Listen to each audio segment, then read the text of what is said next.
तो class 10th आज इस वीडियो के अंदर हम करेंगे chapter number 3 pair of linear equation in two variable के इंपॉर्टेंट क्वेश्चंस जो आपके बोर्ड एग्जाम के लिए जरूरी है। तो सबसे पहले हमारे पास हमें पता होना चाहिए लीनियर इक्वेशन क्या होती है। लीनियर इक्वेशन वो होती है जिसकी डिग्री कितनी हो 1, और वो भी कैसी होनी चाहिए, दो वेरिएबल में। तो पहले से इसका थोड़ा सा रिवीजन कर लेते हैं 1 मिनट में, और फिर उसके बाद हम इसके क्वेश्चंस देखेंगे। जैसे अगर मान लीजिए आपके पास कोई एक इक्वेशन दे रखी है 2x + 3 = 0, तो ये वाली जो इक्वेशन है ये कैसी है, ये लीनियर इक्वेशन है, क्योंकि यहाँ पर x की पावर कितनी है 1।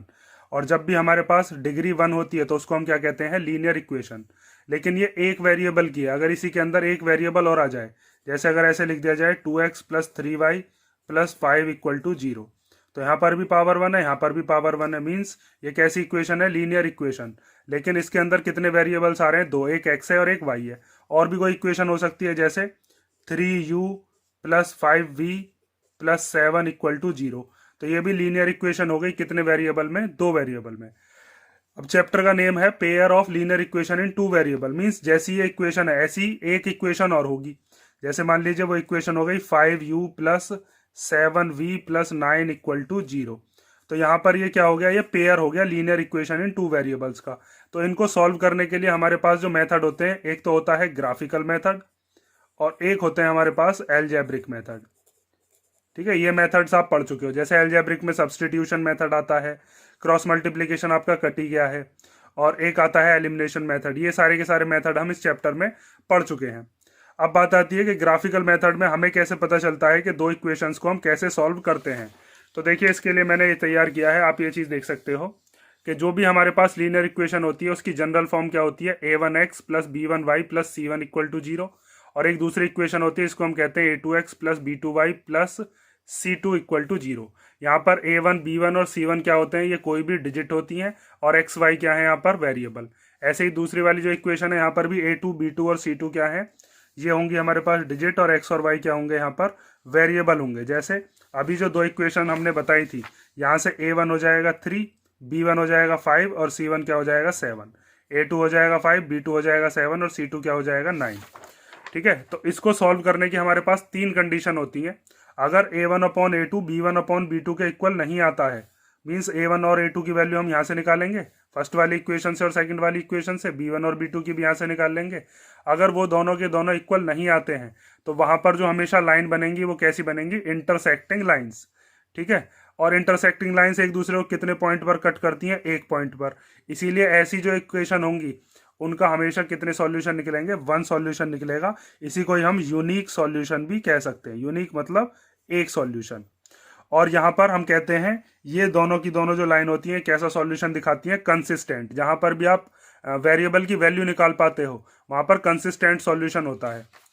अगर a1/a2 b1/b2 और c1/c2 तीनों ही इक्वल आ जाते हैं, तो वहां पर इनफाइनाइटली मैनी सॉल्यूशंस होते हैं। मींस दोनों लाइन एक दूसरे के ऊपर लाई करेंगी। ऐसी लाइंस को हम कहते हैं कोइंसिडेंट लाइंस। क्योंकि यहाँ पर आपको दिख रहा होगा दोनों लाइन के बीच में कितने कॉमन पॉइंट्स हैं, इनफाइनाइट एक पॉइंट हो सकता है यहाँ पर हो, एक यहाँ पर हो। तो ऐसी लाइंस को भी हम क्या कहते हैं, ये भी कैसा सॉल्यूशन शो करती हैं, कंसिस्टेंट सॉल्यूशन। और इन दोनों में अगर आपको फर्क बताना हो तो ये डिपेंडेंट कंसिस्टेंट दिखाती हैं और ये वाली इंडिपेंडेंट होती हैं। अब आता है तीसरी वाली कंडीशन, जिसके अंदर a1/a2 b1/b2 तो इक्वल होंगे, लेकिन c1/c2 इक्वल नहीं होगा। तो वहां पर कैसी लाइंस बनेंगी, वहां पर बनेंगी पैरेलल लाइंस, और उसमें कोई भी सॉल्यूशन हम नहीं निकाल पाते, क्योंकि दोनों लाइंस के बीच में कोई भी कॉमन पॉइंट नहीं है। और जब तक कॉमन पॉइंट नहीं मिलेगा तो आप x और y की वैल्यू फाइंड आउट नहीं कर सकते। इसमें हम कहते हैं ये कैसा है, इनकंसिस्टेंट। कंसिस्टेंट किसके अंदर, जिसमें हम सॉल्यूशन निकाल पाते हैं। इसमें तो एक ही निकाल पा सकते हैं, इसमें हम इनफाइनाइट सॉल्यूशन निकाल सकते हैं, अनंत सॉल्यूशन। तो ये वाली जो कंडीशंस है, इन कंडीशंस के ऊपर ही हमारी पूरी की पूरी एक्सरसाइज डिपेंड करती है। अब देखो फर्स्ट क्वेश्चन जो आपके एग्जाम के पॉइंट ऑफ व्यू से इंपॉर्टेंट है, वो क्वेश्चन मैंने निकाले हैं। फर्स्ट क्वेश्चन देखते हैं हम। If a pair of linear equation in two variables is consistent, then the line represented by two equations are intersecting, parallel, always coincident, intersecting और कोइंसिडेंट। मीन्स अगर आपके पास लीनियर इक्वेशन का पेयर दे रखा हो और दो वेरिएबल में हो, और वो कैसे हो, कंसिस्टेंट हो, तो लाइंस जो बनेंगी दोनों इक्वेशन की, क्या वो हमेशा इंटरसेक्ट होंगी या पैरेलल होंगी या कंसिस्टेंट होंगी, सॉरी कोइंसिडेंट होंगी हमेशा, या फिर इंटरसेक्टिंग भी हो सकती हैं और कोइंसिडेंट भी हो सकती हैं। तो ये चीज़ तो अभी मैंने आपको समझाई है कि अगर हमारे पास कंसिस्टेंट हम देखें तो दो कंडीशन होती है कंसिस्टेंट की, एक होती है जब इंटरसेक्टिंग लाइन हो और एक होती है जब कोइंसिडेंट लाइन हो। तो इसका कौन सा ऑप्शन हो जाएगा सही? Intersecting and coincident.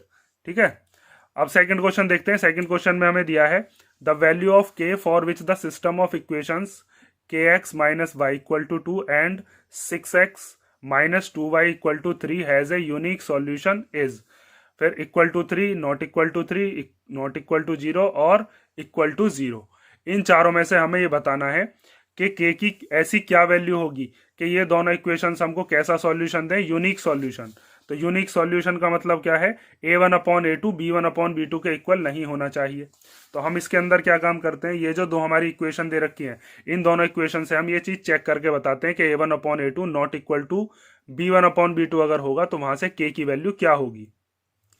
तो इसके अंदर हम क्या करते हैं, दोनों इक्वेशंस को लिखते हैं और वहां से a1 और a2 की वैल्यू निकालते हैं। देखो, पहली इक्वेशन है अपने पास के x minus Y equal to 2, और दूसरी इक्वेशन क्या है? दूसरी इक्वेशन है 6x minus 2y equal to 3। ठीक है, तो यहां से हम a1 की वैल्यू निकालते हैं जब आप कंपेयर करोगे इन दोनों इक्वेशन से। तो यहां से हम, जैसे यहां पर x के आगे a1 लिख रहा है, यहां पर x के आगे क्या लिख रहा है? k। तो हम लिख सकते हैं a1 की वैल्यू क्या हो जाएगी? k। उसके बाद जैसे यहाँ y के आगे क्या है? b1, तो यहाँ पर y के आगे कुछ नहीं है तो क्या मान सकते हैं? 1। तो b1 की वैल्यू कितनी हो जाएगी? माइनस का 1। उसके बाद आता है c1। तो यहाँ पर देखो, ये जो कांस्टेंट है ये इधर की तरफ दे रखा है, आप इसको इधर लेकर आओगे तो ये कैसा हो जाएगा? माइनस का। ये वाला भी इधर आएगा तो कैसा हो जाएगा? माइनस का। तो माइनस से तो माइनस कैंसिल हो जाएंगे, हम डायरेक्ट वैल्यू लिख लेते हैं। c1 की वैल्यू कितनी हो जाएगी? माइनस का 2 भी लिख सकते हैं, 2b, क्योंकि माइनस से माइनस तो कट ही जाना है। ऐसे यहाँ पर x के आगे a2 है, यहाँ पर x के आगे 6 है, तो हम लिख सकते हैं a2 की वैल्यू कितनी हो जाएगी? 6। b2 की वैल्यू कितनी हो जाएगी? -2। और c2 की वैल्यू कितनी हो जाएगी? 3। ठीक है, अब for unique solution, unique solution के लिए हमारे पास क्या कंडीशन होती है वो आपको पता होगी, और मैंने अभी बताई भी थी आपको कि a1/a2 not equal to b1/b2 होना चाहिए। तो a1 की वैल्यू कितनी है? k, उसको पुट कर देते हैं। a2 की वैल्यू कितनी है? 6, वो यहाँ पर पुट कर दी। नॉट इक्वल टू b1 की जगह पर कितना रख देंगे? -1, और b2 की जगह पर कितना रख देंगे? -2। तो यहाँ पर माइनस से माइनस कैंसिल हो गया, ये डिवाइड वाला इधर किस में चला जाएगा? मल्टीप्लीकेशन में। तो यहाँ से हम लिख सकते हैं k is not equal to 1/2 multiply by 6। ये डिवाइड वाला मल्टीप्लीकेशन में चला गया, तो 2 से 6 कैंसिल हो गया, कितनी बार? 3 बार। तो k की वैल्यू क्या नहीं ले सकते हम? 3 नहीं ले सकते। ठीक है, तो हमारा कौन सा वाला ऑप्शन हो गया? Option number B, k is not equal to 3 for unique solution. अब हम देखते हैं इसका part number third, question number 3। देखो यहाँ पर मैंने आपको बताया भी था, यूनिक सॉल्यूशन के लिए a1/a2 not equal to b1/b2। ठीक है, थर्ड क्वेश्चन देखो, चलो।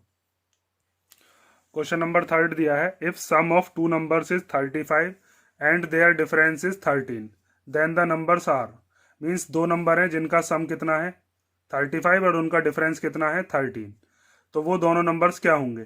तो वैसे तो देखो, ये क्वेश्चन तो बहुत सिंपल है, इसको तो आप ऑप्शन से भी कर सकते हो, लेकिन अगर आपको ऑप्शन वाला क्वेश्चन नहीं आता और इसको सॉल्यूशन करना हो तो आप कैसे करोगे वो चीज़ भी देख लो। ठीक है, सॉल्यूशन हम कैसे करेंगे? तो इसमें हम एक नंबर मान लेते हैं ग्रेटर नंबर, तो let the greater number be x, और स्मॉलर नंबर हमने कितना मान लिया? Smaller number be y. हमसे बताया था इन दोनों का जो सम है x प्लस वाई का सम, वो कितना है? 35।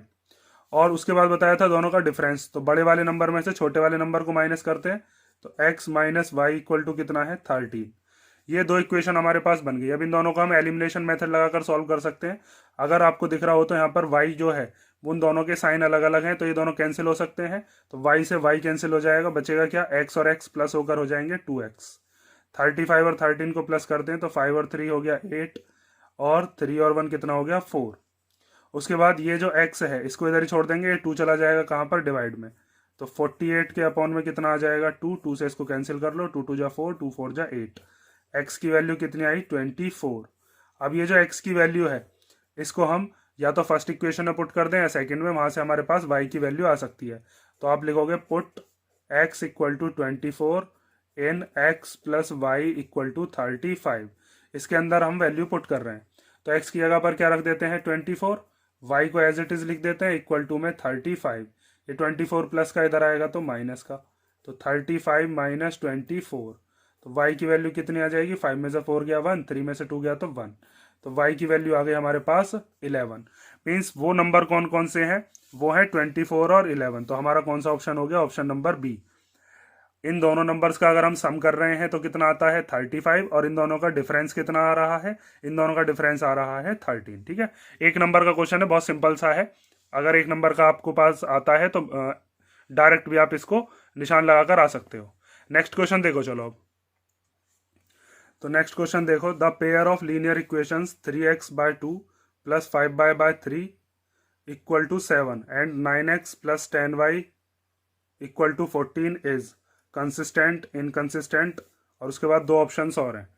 तो इसके अंदर हमें क्या करना है, इन दोनों को सॉल्व करके हमें ये पता करना है कि कंसिस्टेंट सॉल्यूशन आएगा या इनकंसिस्टेंट सॉल्यूशन आएगा। तो सॉल्व कैसे करेंगे इसको, ध्यान से देखो। ये 2020 में आया हुआ क्वेश्चन है। सबसे पहले हमारे पास जो पहली इक्वेशन है वो है 3x/2 plus 5y/3 equal to 7, और दूसरी इक्वेशन क्या है 9x plus 10y equal to 14। तो पहले इसको भी हम स्टैंडर्ड फॉर्म में बनाते हैं इक्वेशन को। 2 और 3 का क्या ले लेते हैं हम, एलसीएम।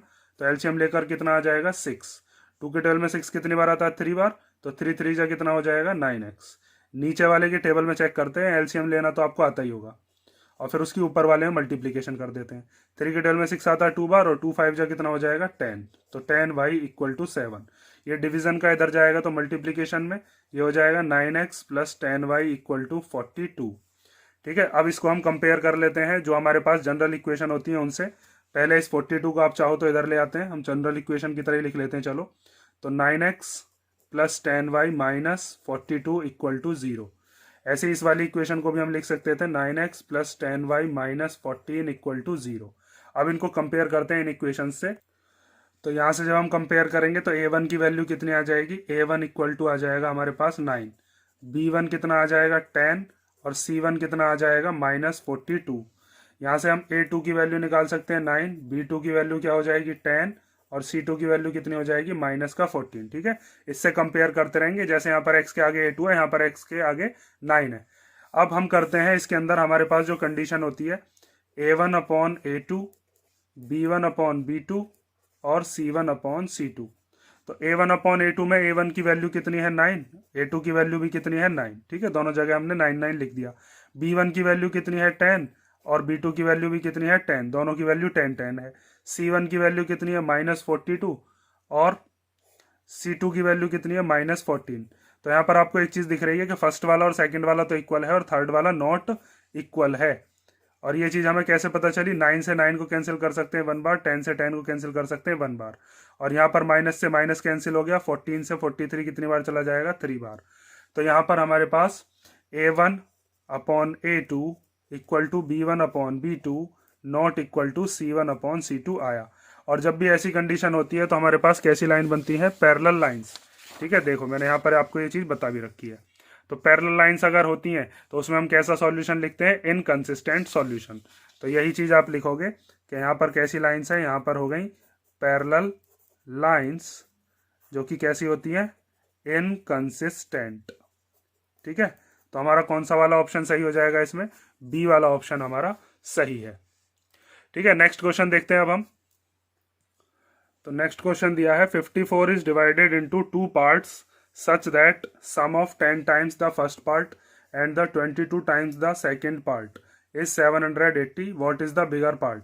मीन्स 54 के 2 पार्ट किए गए। तो 54 के 2 पार्ट जो किए गए हैं उनको हम कुछ मान लेते हैं। तो हम मान लेते हैं let the first part be x, और जो सेकंड पार्ट है उसको हम क्या मान लेते हैं, सेकंड पार्ट बी y। और इसने कहा है किस किस के पार्ट किए थे ये, 54 के। तो x और y दोनों को मिलाकर 54 ही तो बैठेगा, क्योंकि 54 के पार्ट हैं ये दोनों के दोनों। उसके बाद इसने कहा है कि सम करना है 10 times the first part, means पहले वाला जो पार्ट है उसका 10 टाइम। तो पहला पार्ट क्या है x, उसका 10 टाइम करेंगे तो 10x, प्लस उसका सम करना है किसके साथ, 22 times the second part, means second वाला जो पार्ट है उसका 22 टाइम्स कितना हो जाएगा 22y। अब इन दोनों का जो सम है वो कितना आता है 780। हमें बताना है कि इन दोनों में से बड़ा वाला पार्ट कौन सा है, x बड़ा है या फिर y बड़ा है। तो इन दोनों को हम एलिमिनेशन मेथड से सॉल्व करते हैं। सबसे पहले आपको क्या काम करना है, या तो x को सेम बनाते हैं या फिर y को। यहाँ पर आपको दिख रहा होगा अगर x को सेम बनाना है तो यहाँ पर 10x है, यहाँ पर x है, तो अगर इस वाली इक्वेशन में हम 10 की मल्टीप्लीकेशन कर देते हैं तो यहाँ पर भी 10x हो जाएगा, फिर इन दोनों को हम एलिमिनेट कर सकते हैं। तो यहाँ पर आप लिखोगे कि हम क्या कर रहे हैं, मल्टीप्लाई द इक्वेशन बाय 10। तो जब इसमें मल्टीप्लीकेशन करेंगे 10 की x प्लस वाई में, तो इस 54 में भी 10 की मल्टीप्लीकेशन करनी पड़ेगी। जो LHS में मल्टीप्लाई करते हैं वही RHS में भी। तो 10 की x में करेंगे तो 10x हो जाएगा, 10 की y में करेंगे तो 10y इक्वल टू 540।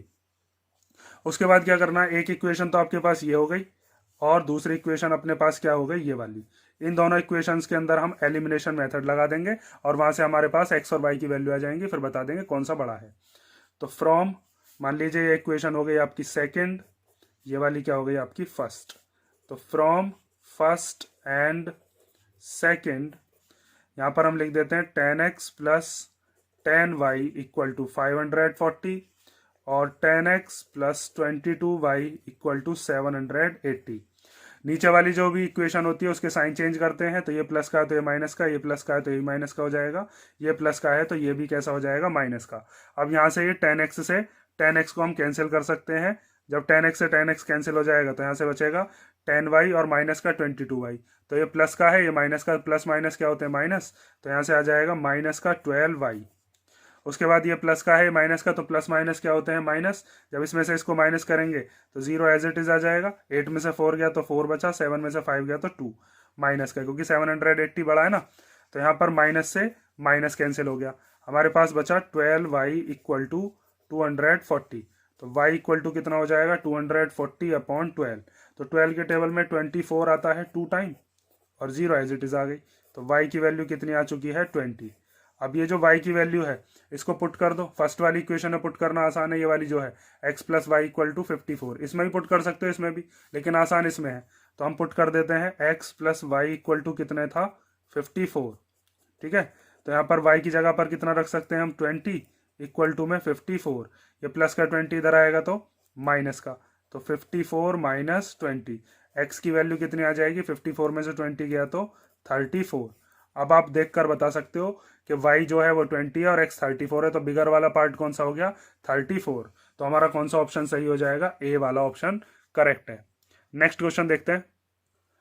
तो नेक्स्ट क्वेश्चन दिया है, if the sum of equations, if the system of equations 2x plus 3y equal to 7 और दूसरी इक्वेशन है a प्लस बी, फिर ब्रैकेट के बाहर है x, 2a minus B bracket के बाहर y equal to 21 has infinitely many solutions.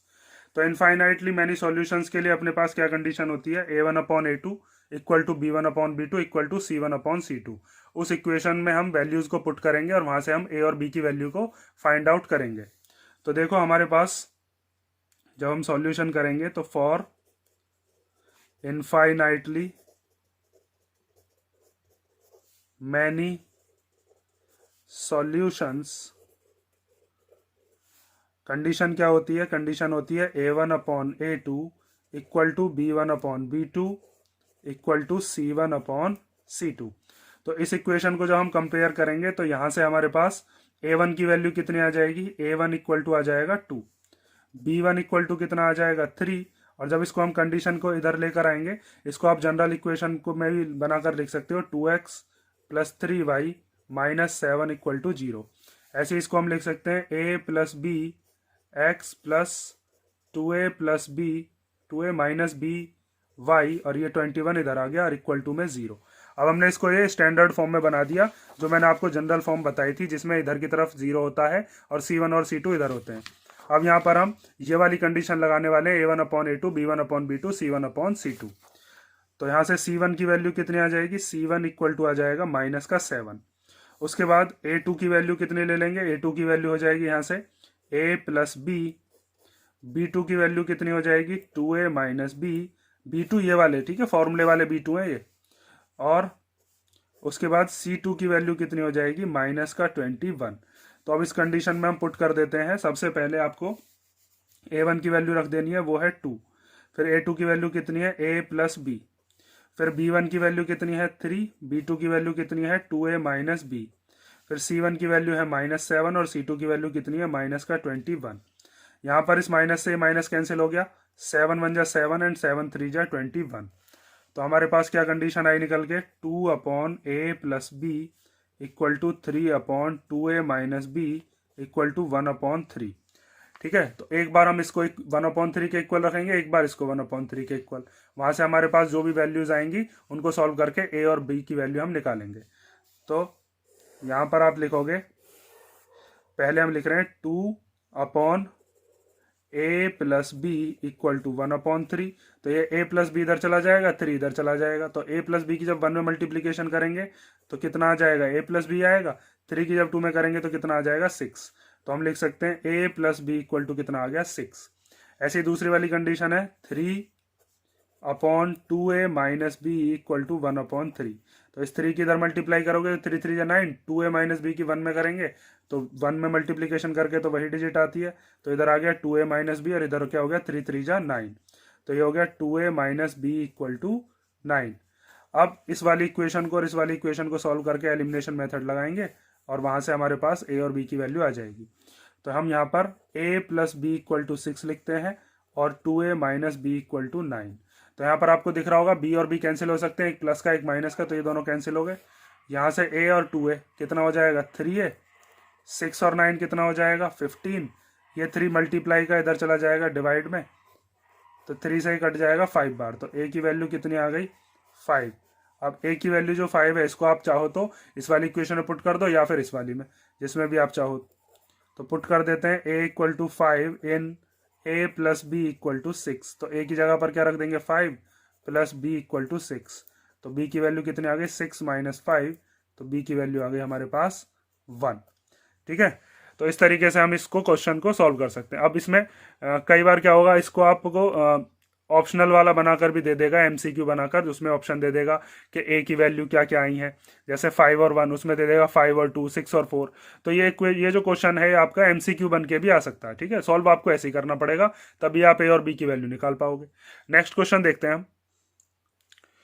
Next question देखते हैं 99x plus 101y equal to 499।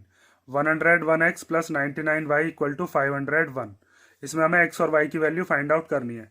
तो देखो, इस क्वेश्चन को करने का एक मेथड होता है कि जब भी आपके पास ऐसा दे रखा हो कि यहाँ पर x का जो भी कोफिशिएंट है वही नेक्स्ट इक्वेशन के अंदर y का कोफिशिएंट हो, जो पहली वाली इक्वेशन के अंदर y का कोफिशिएंट है वही यहाँ पर सेकंड वाली इक्वेशन के अंदर x का कोफिशिएंट हो।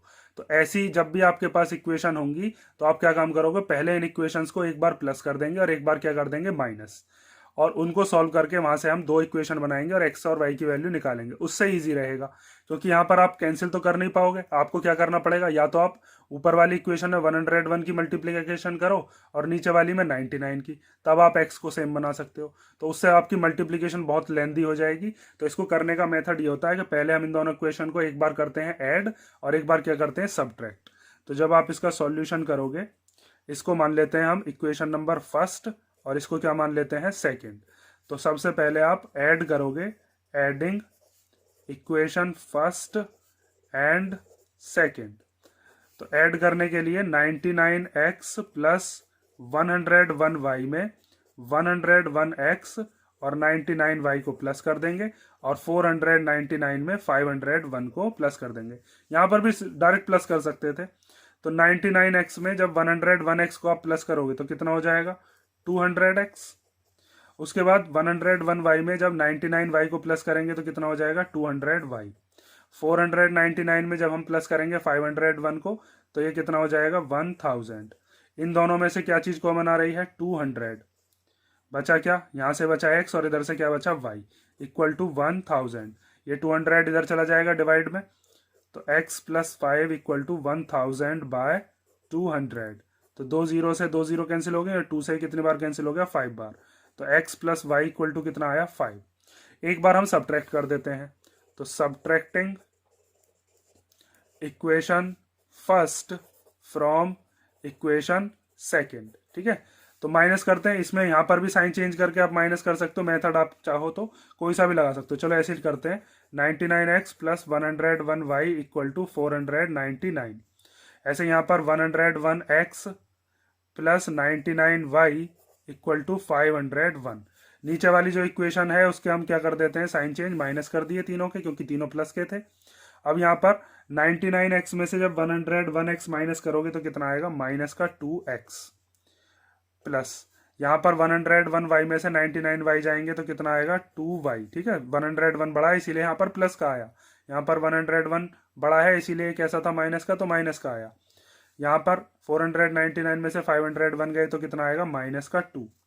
इन दोनों में से हम कॉमन ले सकते हैं, माइनस का 2 कॉमन ले लेते हैं, तो यहाँ से क्या बचेगा x प्लस का, यहाँ से -2 जब कॉमन ले लिया होगा तो ये माइनस का हो जाएगा y इक्वल टू -2। इस -2 से -2 कैंसिल हो जाएगा जब ये इधर जाएगा, कितनी बार, 1 बार। तो यहाँ से हमारे पास x minus Y equal to कितना आया, 1। एक इक्वेशन हमारे पास ये बन गई और एक इक्वेशन हमारे पास ये बन गई। ठीक है, यहाँ पर हमने सेकंड में से फर्स्ट को माइनस किया है, कोई सा भी कर सकते हैं तो उससे कोई फर्क नहीं पड़ना है हमारे पास। अब इन दोनों इक्वेशन को सॉल्व करते हैं हम। तो एक है हमारे पास x plus y equal to 5 और दूसरी इक्वेशन क्या है, x minus Y equal to 1। तो y से y कैंसिल हो सकता है, तो ये कैंसिल हो गया, x और x कितने हो जाएंगे, 2x, और 5 और 1 कितना हो गया, 6। अब यहाँ से x की वैल्यू हम निकाल लेते हैं, 6/2, 2 से कैंसिल हो जाएगा 3 बार, तो x की वैल्यू आ गई 3। अब ये जो x की वैल्यू 3 है, इसको चाहो तो इसमें पुट कर लो, चाहो तो इसमें पुट कर लो। मैं इसमें डाल देता हूँ फर्स्ट वाली में। तो हम पुट करते हैं, put x equal to 3 in x plus y equal to 5। तो x की जगह पर कितना रख देंगे, 3 प्लस वाई इक्वल टू 5। तो y इक्वल टू हो जाएगा 5 माइनस 3, तो y इक्वल टू कितना आया, 2। ठीक है, तो यहाँ से हमारे पास x की वैल्यू 3 आ गई और y की वैल्यू कितनी आ गई, 2। इस क्वेश्चन में यही चीज ध्यान देने की है, जब भी आपके सामने ऐसा क्वेश्चन आता है जिसके अंदर आपको दिख रहा हो कि जो भी x का वेरिएबल है वो नेक्स्ट वाली में y का वेरिएबल है, तो आप उसको ऐसे ही सॉल्व करोगे, एक बार ऐड करोगे एक बार सब्ट्रैक्ट, जिससे कि आपकी ये जो दो इक्वेशन है ये कैसी हो जाएंगी, ईजी हो जाएंगी। देखो ऐसे एक दो क्वेश्चन की और प्रैक्टिस कर लेना, आपकी एनसीईआरटी में भी दिया एक क्वेश्चन। देखो 2-3 क्वेश्चन मैं बताता हूँ आपको, इसके स्क्रीनशॉट ले लेना और फिर इसको सॉल्व करना। देखो एक तो ये वाला क्वेश्चन तो मैंने अभी आपको करा दिया। ठीक है, एक आपको क्वेश्चन दे रखा है ये वाला, ये एनसीईआरटी का ही क्वेश्चन है। एक तो 43 नंबर वाला जो क्वेश्चन है इसकी प्रैक्टिस आप करना। एक ये 45 नंबर वाला क्वेश्चन है, ये भी बिल्कुल सेम है, इसी को भी आप ऐसे ही सॉल्व कर सकते हो। और एक ये 48 नंबर वाला क्वेश्चन है। ठीक है, इन दोनों तीनों क्वेश्चन की प्रैक्टिस कर लोगे तो ऐसा क्वेश्चन अगर आता है तो वो छुटेगा नहीं। नेक्स्ट क्वेश्चन देखते हैं, चलो अब हम। तो नेक्स्ट क्वेश्चन दिया है, find the value of k so that the pair of equations 2x plus 3y minus 5 equal to 0 and kx minus 6y minus 8 equal to 0 has a unique solution. Means ये जो हमें system दिया है equations का, इसमें k की क्या value रखें हम कि हमारे पास जो सिस्टम बन के आए वो कैसा आना चाहिए, यूनिक सॉल्यूशन का। तो यूनिक सॉल्यूशन के लिए हमारे पास जो कंडीशन होती है वो होती है a1/a2 not equal to b1/b2। उसी से हम सॉल्व करके बता देंगे k की वैल्यू क्या होगी या क्या फिर नहीं होगी। तो देखो पहली इक्वेशन है हमारे पास 2x plus 3y minus 5 equal to 0। तो ये स्टैंडर्ड फॉर्म में ही लिखी हुई है, तो यहाँ से हम a1 की वैल्यू निकाल सकते हैं 2, b1 की वैल्यू हो जाएगी 3 और c1 की वैल्यू कितनी हो जाएगी, -5। ऐसी दूसरी इक्वेशन है हमारे पास kx minus 6y minus 8 equal to 0। तो यहाँ से a2 की वैल्यू हो जाएगी k, b2 की वैल्यू हो जाएगी -6 और c2 की वैल्यू क्या हो जाएगी, -8। तो फॉर यूनिक सॉल्यूशन के लिए a1/a2 not equal to b1/b2 होता है। ठीक है, तो a1 की जगह पर हम वैल्यू रख देते हैं 2, a2 की जगह पर कितने रख देंगे k, b1 की जगह पर कितनी वैल्यू रख देंगे 3 और b2 की जगह पर कितना रख देंगे, -6। तो 3 1 जा 3 एंड 3 2 जा 6। ठीक है, अब हमारे पास क्या आया, 2/k इक्वल टू 1/-2। तो ये -2 चला जाएगा इधर इसके मल्टीप्लीकेशन में, k इधर चला जाएगा। तो 2 की मल्टीप्लीकेशन -2 में और k की मल्टीप्लीकेशन 1 में, तो k बन जा तो k ही हो जाएगा। 2 की मल्टीप्लाई जब हम इसमें करेंगे तो कितना हो जाएगा, 2 की मल्टीप्लाई -2 में तो कितना हो जाएगा, -4। ये नॉट इक्वल टू चल रहा था। ठीक है, तो k की वैल्यू हम क्या नहीं ले सकते, k की वैल्यू -4 नहीं ले सकते। अगर k की वैल्यू -4 ले ली तो फिर वो यूनिक सॉल्यूशन नहीं आएगा। ठीक है, वो कोई और सॉल्यूशन निकल के आ जाएगा। देखो इस चीज को भी समझ लो आप कि अगर मान लीजिए आपने k की वैल्यू इक्वल टू में 4 लगा दी तो फिर क्या होगा, जैसे हमारे पास एक इक्वेशन तो ये दे रखी है 2x plus 3y minus 5 equal to 0, और यहाँ पर k की वैल्यू आप -4 ले लेते हो, तो -4 minus 6y minus 8 equal to 0। तो यहाँ से a1 अपॉन a2 कितना हो जाएगा, 2 अपॉन -4, b1 अपॉन b2 कितना हो जाएगा, 3 अपॉन -6, और c1 अपॉन c2 हमें दे ही रखा है -5 अपॉन -8। तो यहाँ से इसको कैंसिल करेंगे तो 1/2, यहाँ से इसको कैंसिल करेंगे तो भी कितना आएगा, 1/2। तो यहाँ से आपको एक चीज समझ में आ रही होगी कि a1 अपॉन a2 और b1 अपॉन b2 ये दोनों तो इक्वल आ गए, और c1 upon c2 not equal आ रहा है। यहाँ भी -1/2 है, यहाँ भी -1/2। तो ये वाली कंडीशन कौन सी हो गई, ये तो अब हो गई पैरेलल लाइंस की नो सॉल्यूशन वाली कंडीशन हो गई। इसीलिए k की वैल्यू आप क्या नहीं ले सकते, -4 नहीं ले सकते, क्योंकि -4 वैल्यू लेने पर यूनिक सॉल्यूशन नहीं रहेगा। ठीक है, अगर यूनिक सॉल्यूशन आपको रखना है तो k की वैल्यू -4 नहीं होगी, ये चीज याद रखनी है। अब नेक्स्ट क्वेश्चन देखते हैं हम। तो नेक्स्ट क्वेश्चन दिया है, places A and B are 80 kilometre apart from each other on a highway. A car starts from A and other from B at the same time. Means दो place हैं, एक ए है और एक बी है, और दोनों के बीच का डिस्टेंस कितना है, 80 किलोमीटर। ठीक है, तो दो जगह बना लेते हैं हम, मान लीजिए, और उन दोनों जगह का नाम क्या दे देते हैं। एक जगह हो गई आपकी कौन सी, ए, और दूसरी क्या हो गई, बी। ठीक है, इन दोनों जगह के बीच में कितना डिस्टेंस है, 80 किलोमीटर। उसके बाद इसने बताया कि एक कार जो है वो ए पॉइंट से चलना शुरू होती है और एक कार जो है वो बी पॉइंट से। ठीक है, एक इस वाले पॉइंट से और एक इस वाले पॉइंट से, एट द सेम टाइम, एक ही टाइम पर। वो टाइम कोई भी हो सकता है, सुबह शाम दोपहर जो भी हो। If they move in the same direction, अगर वो सेम ही डायरेक्शन में जा रही हैं, मीन्स या तो दोनों इधर की तरफ ही जा रही होंगी, तो वो कितनी देर में मिलेंगी, 8 घंटे में। या फिर हो सकता है दोनों की दोनों इधर की तरफ जा रही हो, तो भी वो कितनी देर में मिलेंगी, 8 घंटे में। तो आप कोई सी भी एक डायरेक्शन मान सकते हो। जैसे मान लीजिए आपने यहाँ पर एक पॉइंट मान लिया पी पॉइंट। ठीक है, और मान लिया ये वाली जो कार थी जो कि यहाँ पर खड़ी हुई थी, एक कार हमने यहाँ पर मान ली और एक कार हमने इस बी वाले पॉइंट पर मान ली। तो ये वाली जो कार है, ये दोनों की दोनों ही किस वाले पॉइंट पर जा रही हैं, पी पॉइंट पर। तो जब ये एक ही तरफ जाती हैं तो ये कितनी देर में मिलती हैं, 8 घंटे में। तो यहाँ पर आपको एक चीज तो समझ में आ गई होगी कि जब इन दोनों को पी पॉइंट पर मिलना है तो यहाँ पर इनमें से किसको स्पीड अपनी तेज रखनी पड़ेगी, ए को, तभी तो ये बी को कवर कर पाएगी, तभी तो ये बी से मिल पाएगी। वरना बी वाला अगर तेज होगा तो बी तो आगे जाता चला जाएगा और ए पीछे ही रहेगा हमेशा। ठीक है, तो ये चीज आप समझ गए। उसके बाद इसने क्वेश्चन में दिया है, if they move in the opposite direction. Means अगर मान लीजिए यही दो जगह हैं ए और बी, एक पॉइंट बना दिया ए और एक पॉइंट क्या बना दिया, बी। ठीक है, और एक कार यहाँ पर खड़ी थी आपकी ए पॉइंट पर और एक कार यहाँ पर खड़ी थी आपकी बी पॉइंट पर, और ये दोनों कार अगर आप एक दूसरे की तरफ आती हैं तो इनको कितना टाइम लगता है, तो इनको लगता है 1 घंटा 20 मिनट। यहाँ पर कितना टाइम लग रहा था, यहाँ पर टाइम बताया था हमें 8 आवर्स, और यहाँ पर कितना टाइम बता दिया है हमें, यहाँ पर टाइम बताया है 1 आवर 20 मिनट। ठीक है, दोनों के बीच में डिस्टेंस कितना है, 80 किलोमीटर का। उसके बाद हमसे कहा है find the speed of the cars. तो दोनों कारों की स्पीड कितनी होगी ये हमें बताना है। तो इस इक्वेशन को हम कैसे बनाएंगे, इस चीज को आप ध्यान से समझो। इसके अंदर हमें दो कंडीशन बनानी पड़ेंगी। एक कंडीशन तो तब जब वो दोनों की दोनों सेम डायरेक्शन में ही जा रही हूँ, जैसे मान लिया वो इस डायरेक्शन के अंदर ही ट्रेवल कर रही हैं। और दूसरी कंडीशन कौन सी होगी, जब वो एक दूसरे की तरफ टूवर्ड्स ईच अदर या फिर अपोजिट डायरेक्शन में जा रही होंगी। मीन्स एक कार तो इधर से जा रही होगी और एक कार इधर से आ रही होगी, ऐसे। ठीक है, तो इसमें स्पीड ऑफ द कार्स हम कैसे बताएंगे, पहले हम स्पीड ऑफ द कार्स मान लेते हैं, ध्यान से देखो। ठीक है, यहां पर हमने मान लिया कि जो कार ए वाले पॉइंट से चल रही है उसकी स्पीड कितनी है, x किलोमीटर पर आवर, और जो बी वाले पॉइंट से चल रही है वो कितनी है, y किलोमीटर पर आवर। ठीक है, पूरा डिटेल में सॉल्व करके बता रहा हूं क्योंकि आपको क्वेश्चन इसी तरीके से वहां पर एग्जाम में सॉल्व करना है। ये नहीं कि बस डायरेक्ट आप इक्वेशन सॉल्व करे आए, उससे आपके नंबर्स कटने के चांसेस होंगे। अब हम यहाँ पर दो कंडीशन बनाते हैं। पहले हम बनाते हैं फर्स्ट कंडीशन, कंडीशन नंबर 1।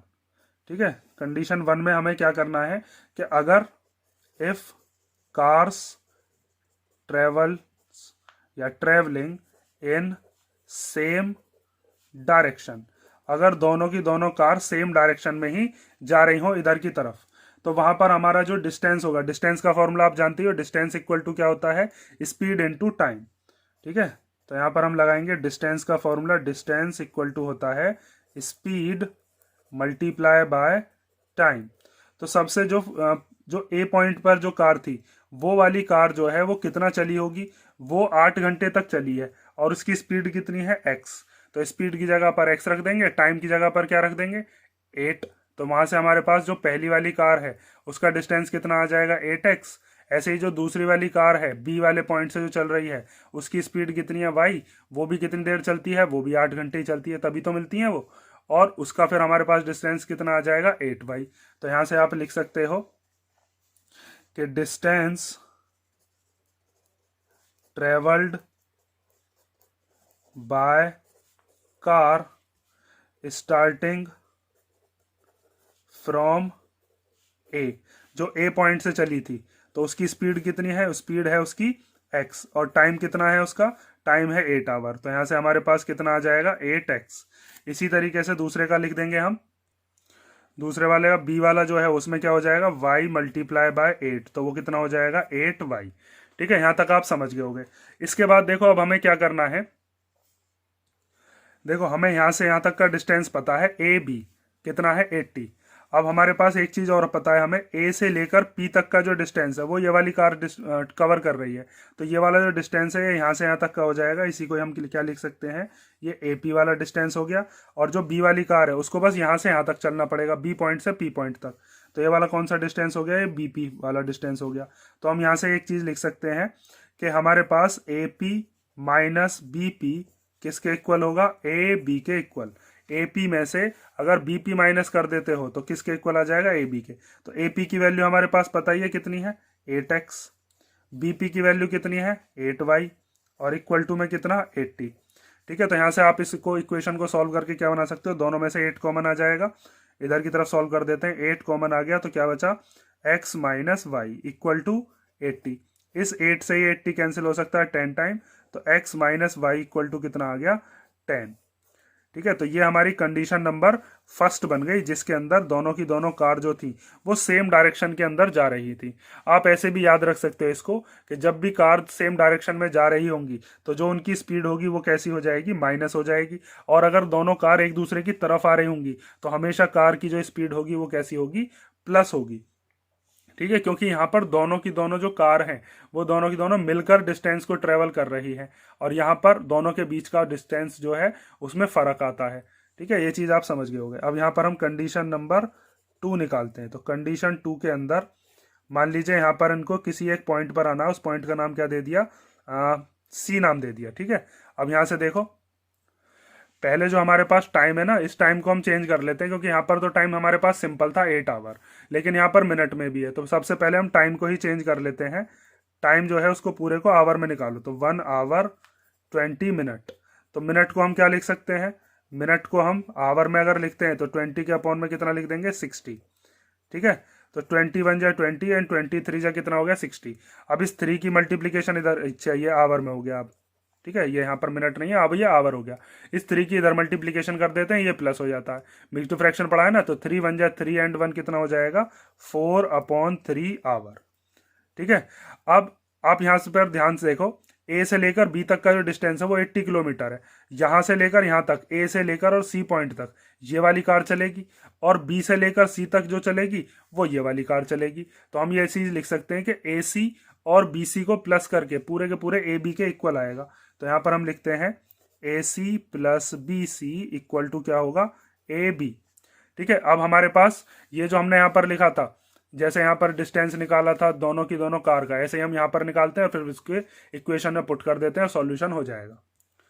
अब यहाँ पर डिस्टेंस का फॉर्मूला क्या लगाएंगे, यही वाला स्पीड इनटू टाइम। तो स्पीड तो हमने पहले ही मान रखी थी एक्स और वाई, और टाइम हमें पता है इस वाले में कितना है 4/3। तो ए वाले पॉइंट से जो चल रही होगी उसका कितना हो जाएगा 4/3x, और जो बी वाले पॉइंट से चल रही होगी उसका क्या हो जाएगा 4/3y। ठीक है, तो अब हमारे पास ए सी और बी सी की वैल्यू भी है और ए बी की वैल्यू भी है, एक इक्वेशन हम वहां से बना लेते हैं। तो देखो ए सी की जगह पर क्या लिखते हैं, यहां से यहां तक ये हो जाएगा 4/3x। तो यहां पर आ गया 4/3x प्लस ये जो बी सी है, इस बी सी की जगह पर क्या लिखेंगे, यहां से यहां तक जो गाड़ी चल के आई है वो कितनी है 4/3y। तो ये हो गया 4/3y, और पूरा का पूरा जो ए बी है वो कितना है, वो है 80। ठीक है, तो यहाँ पर हम इनका एलसीएम ले लेते हैं। तो एलसीएम ले कितना आ जाएगा 3, यहाँ पर हो जाएगा 4x plus 4y equal to 80। अब ये 3 जो इधर मल्टीप्लीकेशन का है ये किधर चला जाएगा, ये डिवीजन में चला जाएगा, तो ये हो जाएगा, सॉरी ये डिवीजन वाला मल्टीप्लीकेशन में, तो ये कितना हो जाएगा 3 की जब इसमें करेंगे 240। यहाँ से आपके पास क्या चीज़ कॉमन आ रही है, यहाँ से 4 कॉमन आ रहा है, बचा क्या x plus y equal to 240। 4 को हम कैंसिल कर सकते हैं, इससे कैंसिल हो जाएगा कितनी बार, 60 बार, तो x plus y equal to कितना आ गया 60। तो एक इक्वेशन तो आपके पास ये बन गई, और एक इक्वेशन हमारे पास यहाँ पर बनी थी x minus Y equal to 10। तो इन दोनों इक्वेशन को अब सॉल्व कर लेंगे और हमारा x और y की वैल्यू आ जाएगी। तो फ्रॉम फर्स्ट एंड सेकेंड, इसको मान लेते हैं सेकेंड, और इस वाली इक्वेशन को क्या मान लेते हैं, ये हो गई हमारे पास फर्स्ट। तो पहले हम लिखते हैं x minus Y equal to कितना है 10, और दूसरी इक्वेशन क्या है x plus y equal to 60 degree. तो यहाँ पर आपको दिख रहा होगा y से y तो कैंसिल हो सकता है, बचा क्या x और x कितना हो गया 2x, 60 और 10 कितना हो जाएगा 70, x इक्वल टू कितना हो जाएगा 70 अपॉन 2, 2 से इसको कैंसिल किया तो 35 बार, तो x की वैल्यू आ गई 35। अब यहाँ से हम x की वैल्यू को पुट कर सकते हैं, या तो सेकंड में कर दो या फर्स्ट में, कोई से भी पुट कर देते हैं। मान लीजिए मैंने पुट करी सेकंड में, तो पुट किया x equal to 35 in second, तो ये था x plus y equal to 60, x की जगह पर 35 प्लस वाई इक्वल टू 60, तो y इक्वल टू 60 माइनस 35, तो y इक्वल टू कितना आ गया, 10 में से 5 गया 5, एंड 5 में से 3 गया तो 2। y की वैल्यू कितनी आ गई हमारे पास 25। लास्ट में ये वाली लाइन जरूर लिख के आओगे आप, यहाँ पर ही आंसर नहीं छोड़ना है, ठीक है। ये चीज़ जरूर लिखना है आपको कि speed of car starting from a equal to 35 और b वाली से जो चली थी वो कितनी है 25 किलोमीटर पर आवर, ठीक है। जिस तरीके से मैंने सॉल्व किया है इसी तरीके से आपको रिप्रेजेंट करना होगा क्वेश्चन वहाँ पर। ये नहीं है आपको क्वेश्चन तो समझ में आ जाता है, लेकिन वो लिखना कैसे है ये ज़्यादा इंपॉर्टेंट है, क्योंकि एग्जाम में आपको वहाँ पर समझाना नहीं है, वहाँ पर आपको क्वेश्चन सॉल्व करके दिखाना है, ठीक है। फिर भी मैं आपको बहुत तेज़ी से बता देता हूँ किस तरीके से आपको ये सॉल्व करना होता है। अब नेक्स्ट क्वेश्चन देखते हैं। तो नेक्स्ट क्वेश्चन दिया है father's age is 3 times the sum of ages of his 2 children. मतलब 2 बच्चे हैं, उनकी एज का अगर सम कर दें और उसका सम करने के बाद उसकी 3 टाइम्स करें, मतलब कि उसका 3 गुना करें, तो किसकी एज के बराबर बैठेगा, उनके फादर की एज के बराबर। After 5 years his age will be twice the sum of ages of 2 children. और 5 साल के बाद क्या होगा, वही दोनों बच्चे जो थे अगर उनकी एज के सम का दुगना कर दिया जाए तब उनकी पापा की एज बैठेगी। तो हमें ये बताना है कि उनके जो पापा हैं बच्चों के, उनकी एज कितनी है। तो यहाँ पर हम बच्चों की और पापा की एज मानते हैं पहले, और देखो इसके अंदर इक्वेशन बनाकर हम कैसे सॉल्व करेंगे। तो सबसे पहले हम मान लेते हैं let the age of children be x and y, ठीक है, एक्स एंड वाई, ये इन दोनों की एज हो गई। अब इसमें बताया है कि फादर की जो एज है, फादर्स एज, वो है इन दोनों के सम का 3 गुना, मीन्स x प्लस वाई का 3 गुना। तो 3 गुने का मतलब 3 की मल्टीप्लीकेशन, यहाँ मल्टीप्लाई है, ठीक है। उसके बाद इसने बताया था अगले में कि 5 years के बाद, तो 5 साल के बाद क्या होगा, दोनों बच्चों की भी 5-5 साल उम्र बढ़ जाएगी, पापा की भी 5 साल उम्र बढ़ जाएगी। तो आफ्टर 5 years, 5 साल के बाद क्या होगा, ये जो फर्स्ट वाला बच्चा है इस बच्चे की एज कितनी हो जाएगी, इसकी हो जाएगी x प्लस 5, ठीक है। और दूसरे वाले बच्चे की कितनी हो जाएगी, वो हो जाएगी y प्लस 5। तो अब फादर की एज कितनी हो जाएगी, इस टाइम पर फादर की एज हो जाएगी जितनी पहले थी 3x प्लस वाई, उसमें कितना प्लस हो जाएगा 5। उसके बाद इसने बताया है कि अब ये जो 5 साल के बाद वाली एज है ये दुगनी होगी, ठीक है। तो अब हम क्या काम करेंगे, इन दोनों इक्वेशन को बनाकर दुगना करके और उसको इक्वल कर देंगे। देखो यहाँ से हम 3x plus y plus 5 equal to x plus 5 और y प्लस 5, ठीक है। अब इसने ये बताया है कि ये जो 5 साल के बाद वाली एज है ये दुगनी है बच्चों की एज के। तो बच्चों की एज 5 साल बाद वाली ये है x प्लस 5 वाई प्लस 5, इसका क्या कर दिया हमने, सम कर दिया। अब इसने बताया दुगने हैं पापा, लेकिन हम मल्टीप्लीकेशन किस में करेंगे, बच्चों में। अब ये मल्टीप्लीकेशन क्यों करते हैं इसमें, ये चीज़ ध्यान से समझ लो। अगर मान लीजिए किसी के पापा 50 ईयर के हैं और बच्चे हैं 25 ईयर के, तो दुगने ये हैं। लेकिन अगर हमको बीच में इक्वल टू लगाना है तो आप बताओ 2 की मल्टीप्लीकेशन किस में करोगे, फादर में करोगे या फिर बच्चों में करोगे। है तो दुगने ये तो पहले से ही दुगने हैं, तो हमको 2 की मल्टीप्लाई इधर करनी पड़ती है बच्चों में, तब ये इक्वेशन इक्वल होगी। अब इधर भी 50 और इधर भी 50, क्योंकि ये दुगने पहले से ही हैं, इसको हमें दुगना करके बीच में इक्वल टू लगाना है। तो यहाँ पर आपको एक चीज़ बताई गई थी कि जो 5 साल के बाद वाली जो एज है उसमें फादर कितने हो जाते हैं, ट्वाइस। तो फादर तो ट्वाइस हैं, हमें किस में मल्टीप्लीकेशन करनी पड़ेगी, बच्चों में। तो यहाँ पर हम किसकी मल्टीप्लीकेशन कर देंगे, 2 की।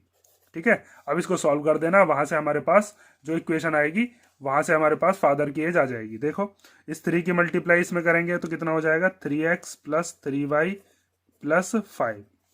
यहाँ पर x और y प्लस हो जाएंगे और 5 और 5 प्लस होकर कितना हो जाएगा, ये हो जाएगा 10। तो यहाँ से हम लिख सकते हैं x plus y plus 10।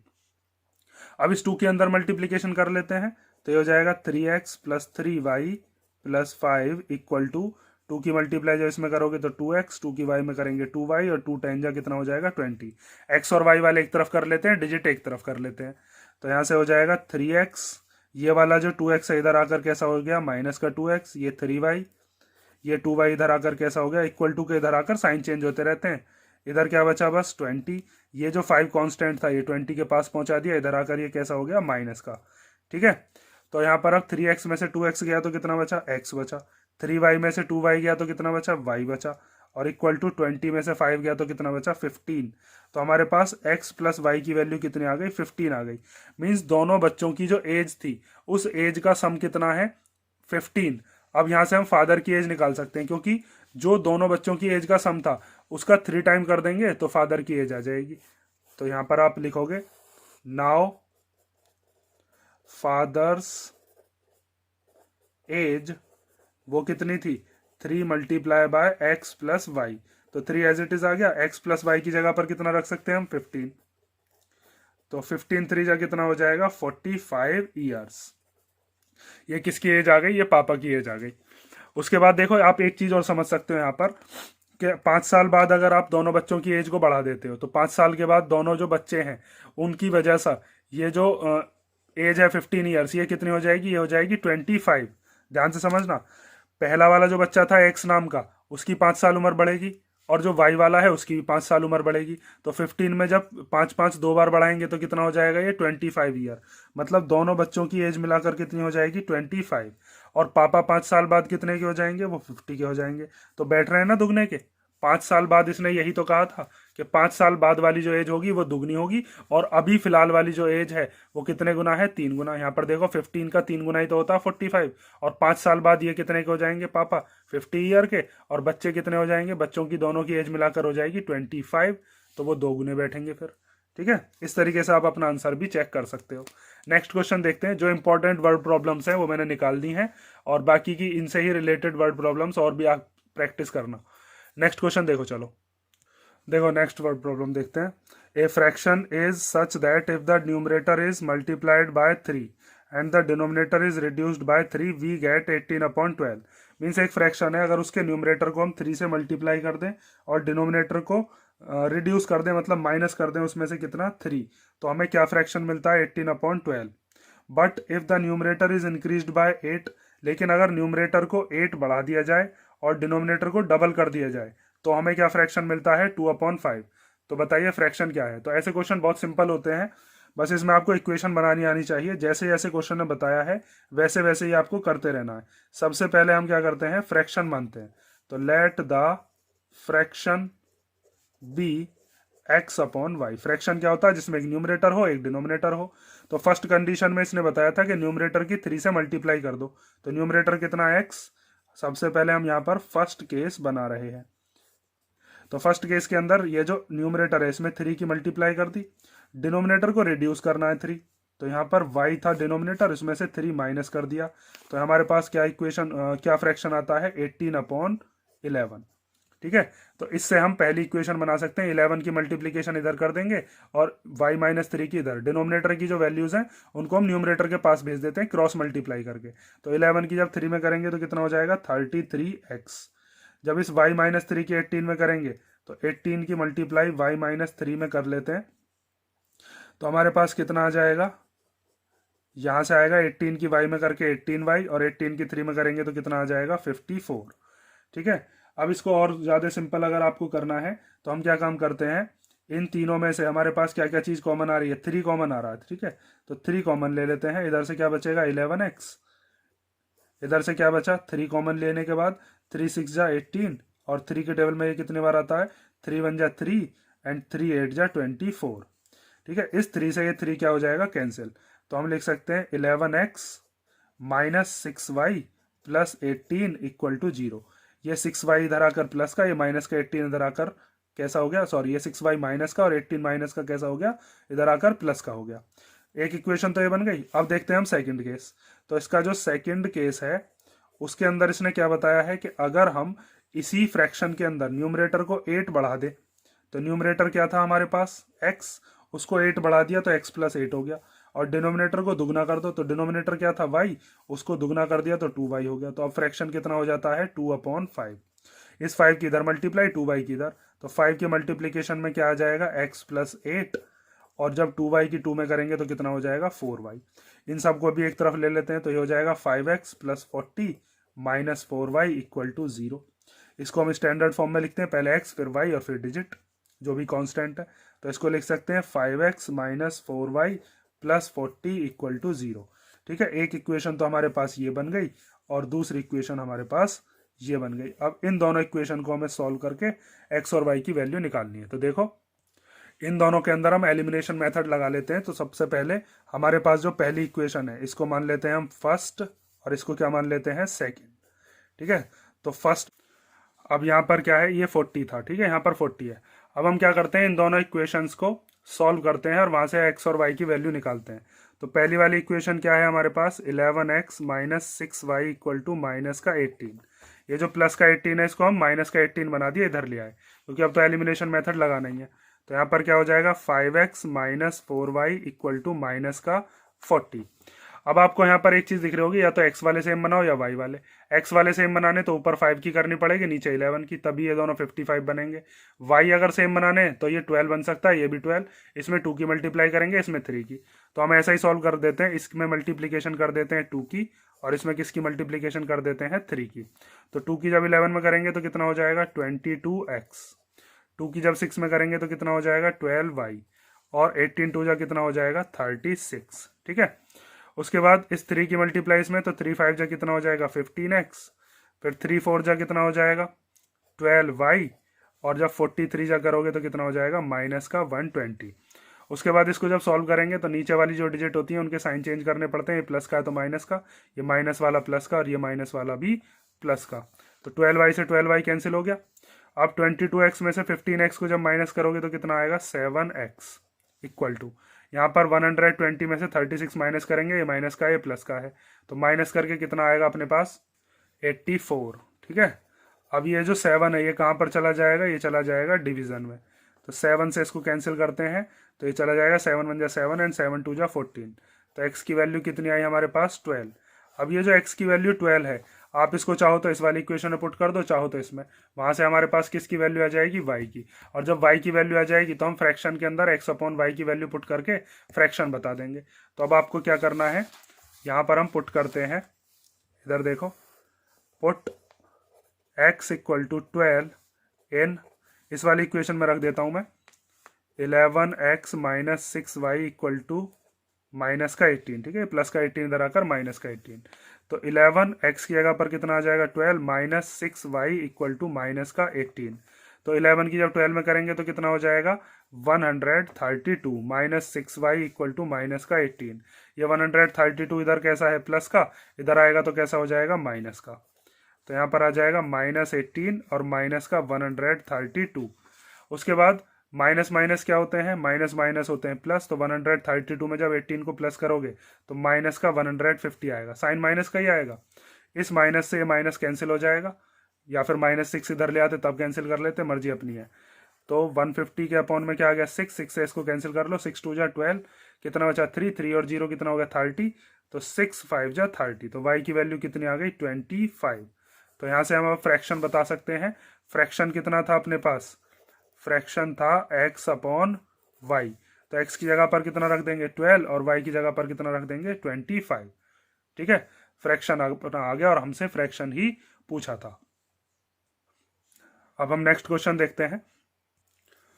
Next question देखते हैं। A motor boat whose speed is 18 kilometre per hour in still water takes 1 hour more to go 24 kilometre up stream than to return down stream to the same spot, find the speed of the stream.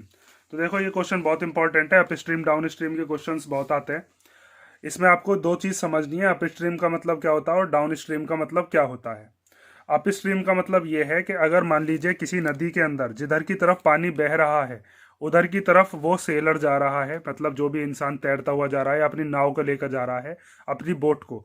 जैसे मान लीजिए ये है आपका, जिधर की तरफ आपका पानी बह रहा है इधर की तरफ ही आपका पानी बह रहा है और इधर की तरफ ही आपका वो मोटर बोट को लेकर जा रहा है। तो जब दोनों के दोनों एक ही डायरेक्शन में जा रहे होंगे तो वहां पर होगा डाउन स्ट्रीम। और डाउन स्ट्रीम में जो बोट की स्पीड होगी और जो पानी की स्पीड होगी, धारा, स्ट्रीम मतलब क्या है, जो धारा है जो कि पानी बह रहा है, उन दोनों की स्पीड होगी प्लस। और जब ऐसा होगा अप स्ट्रीम वाले में क्या होगा कि पानी तो बह रहा था इधर, ठीक है, ऐसे करके पानी जा रहा है इधर की तरफ, और जो मोटर बोट वाला है, मोटर बोट वाला इधर से आ रहा है, तो पानी जा रहा है इधर और मोटर बोट वाला इधर आ रहा है, तो हमेशा दोनों की स्पीड क्या होगी, माइनस। क्योंकि वो जो वाटर होगा वो क्या काम करेगा, उसकी स्पीड को पीछे की तरफ धकेलेगा। तो ऐसे में क्या होगा, उसकी स्पीड कम होती चली जाएगी। वहां पर हम क्या काम करेंगे, उसकी स्पीड करेंगे माइनस। ठीक है। तो अब यहाँ पर आप ये चीज समझ गए, डाउन स्ट्रीम का मतलब क्या है, दोनों एक ही तरफ जा रहे होंगे। अप स्ट्रीम का मतलब क्या है, एक दूसरे के अपोजिट डायरेक्शन में जा रहे होंगे। दोनों को जाना कितनी दूर है, मतलब जब एक पॉइंट से दूसरे पॉइंट पर जाता है तो भी 24 किलोमीटर जाता है, इधर की तरफ से भी उधर की तरफ से भी 24 किलोमीटर। जब स्टिल वाटर हो, अगर मान लीजिए पानी रुका हुआ है तो उसके अंदर मोटर स्पीड कितनी है, मोटर बोट की स्पीड 18 किलोमीटर पर आवर। इसी के अंदर जब डाउन स्ट्रीम में जाएगा तो जो धारा की जो स्पीड है, जो कि हम अभी मानेंगे, वो स्पीड क्या हो जाएगी, प्लस, और अप स्ट्रीम में क्या हो जाएगी, वो माइनस। तो देखो इसका सॉल्यूशन कैसे करोगे, ध्यान से समझ लो। सबसे पहले हम इसके अंदर लिखते हैं, हमें दे रखा है लेट द, जो भी चीज आपसे पूछी जाती है उसको मान लेते हैं हम। Let the speed of the stream be x kilometre per hour, मतलब कि जो पानी की धारा है उसकी स्पीड कितनी मान ली हमने, x किलोमीटर पर आवर, और हमें जो मोटर बोट है उसकी स्पीड हमें बताई है। तो यहां पर हम लिखते हैं speed of motor boat in still water, वो कितनी दे रखी है, 18 किलोमीटर पर आवर। ठीक है। अब इसके बाद क्या करना है आपको, पहली कंडीशन बनानी है फर्स्ट केस के अंदर, जब वो किस में जा रहा होगा, अप स्ट्रीम में। कौन सी वाली बता रहे हैं हम, अप स्ट्रीम। तो अप स्ट्रीम के अंदर जो स्पीड होगी वो स्पीड कितनी हो जाएगी, स्पीड हो जाएगी 18 माइनस एक्स। मतलब जितने की स्पीड से वो जा रहा था, वो जा रहा था इधर 18 की स्पीड से, लेकिन इधर की तरफ से पानी कितने की स्पीड से बह रहा है, एक्स की स्पीड से। जैसे मान लीजिए अगर वो 18 की स्पीड से जा रहा है और वो जो पानी बह रहा था वो 2 किलोमीटर पर आवर की स्पीड से बह रहा है, तो वो उसको पीछे की तरफ धकेलेगा, उसकी स्पीड कितनी रह जाएगी, बस 16 किलोमीटर पर आवर ही रह जाएगी। ठीक है, ये चीज आप ध्यान रखोगे। उसके बाद अगर डाउन स्ट्रीम की बात करें तो डाउन स्ट्रीम में क्या होगा, डाउन स्ट्रीम में जो स्पीड है वो दोनों की स्पीड कैसी हो जाएगी, वो हो जाएगी प्लस। क्योंकि इधर ही पानी बह रहा है, इधर की तरफ ही पानी जा रहा है और इधर की तरफ ही वो अपनी मोटर बोट को लेके जा रहा है, दोनों के दोनों सेम डायरेक्शन में जा रहे हैं, तो पानी उसको और ज्यादा धक्का देगा और जल्दी आगे बढ़ाएगा। और दोनों ही केसेस में उसको सेम ही स्पॉट पर वापस लौट कर आना है ना, तो डिस्टेंस सेम ही रहेगा। डिस्टेंस कितना रहेगा, 24 किलोमीटर। यहाँ पर भी डिस्टेंस कितना रहेगा, 24 किलोमीटर। ठीक है। अब आप एक चीज और देखो इसके अंदर, इसमें इसने बताया है कि जब वो अप स्ट्रीम जाता है तो वहां पर 1 घंटा ज्यादा लगता है। लॉजिकल बात है। अप स्ट्रीम का मतलब क्या है कि जब पानी उसको रोक रहा होगा तो उसकी स्पीड कम हो जाएगी, और जब स्पीड कम हो जाएगी तो टाइम ज़्यादा लगेगा, क्योंकि अब धीरे धीरे जा रहा है वो, और जब हम धीरे धीरे जाएंगे तो हमें टाइम ज़्यादा लगेगा। डाउन स्ट्रीम में उसकी स्पीड तेज है तो वो जल्दी पहुंच गया होगा। अब इसके अंदर हम क्या काम करते हैं, दोनों ही टाइम के बीच का जो हमें डिफरेंस है वो बताया है 1 घंटे का। तो यहाँ पर आपको एक चीज़ पता चल रही होगी कि जो अप स्ट्रीम वाला टाइम है वो ज़्यादा है और डाउन स्ट्रीम वाला जो टाइम है वो कम है। तो इसको हम किस तरीके से लिख सकते हैं वो चीज़ देखते हैं। अब पहले हम टाइम और निकालते हैं, स्पीड और डिस्टेंस तो अपने पास आ गए। पहले हम निकालते हैं टाइम, कौन से वाले के लिए, अप स्ट्रीम के लिए। ठीक है। तो टाइम का फॉर्मूला क्या होता है वो आप जानते ही हो, डिस्टेंस अपॉन स्पीड। तो डिस्टेंस कितना है 24, स्पीड कितनी है 18 माइनस एक्स। ऐसे ही हम यहाँ पर निकालते हैं टाइम कौन से के लिए, डाउन स्ट्रीम के लिए। तो डाउन स्ट्रीम का कितना हो जाएगा, डिस्टेंस कितना है इसका भी 24 किलोमीटर, और स्पीड कितनी है 18 प्लस एक्स। ठीक है, अब इन दोनों में से हमें ये बताया कि दोनों टाइम का जो डिफरेंस है वो कितना है। अप स्ट्रीम वाला टाइम ज़्यादा है, ये टाइम ज़्यादा लगाता है ना, यहाँ पर बताया भी था इसने, देखो अप स्ट्रीम में 1 घंटा ज़्यादा लगाता है, तो ये वाला ज़्यादा है, ये वाला कम है। तो इसमें से इसका डिफरेंस कितना दे रखा है हमें, 1 kilometre. 24/18 minus x minus 24/18 plus x equal to 1। ये भी टाइम है, ये भी टाइम है, और दोनों टाइम के बीच का डिफरेंस कितना है, 1 आवर। ये चीज़ ध्यान से समझ लेना, ये जो चीज़ मैंने यहाँ पर लिखी है। अब इसके अंदर आपको एक चीज़ दिख रही होगी कि ऊपर वाले जो दोनों हैं 24 है, तो दोनों में से 24 कॉमन आ सकता है, 24 को कॉमन ले लेते हैं।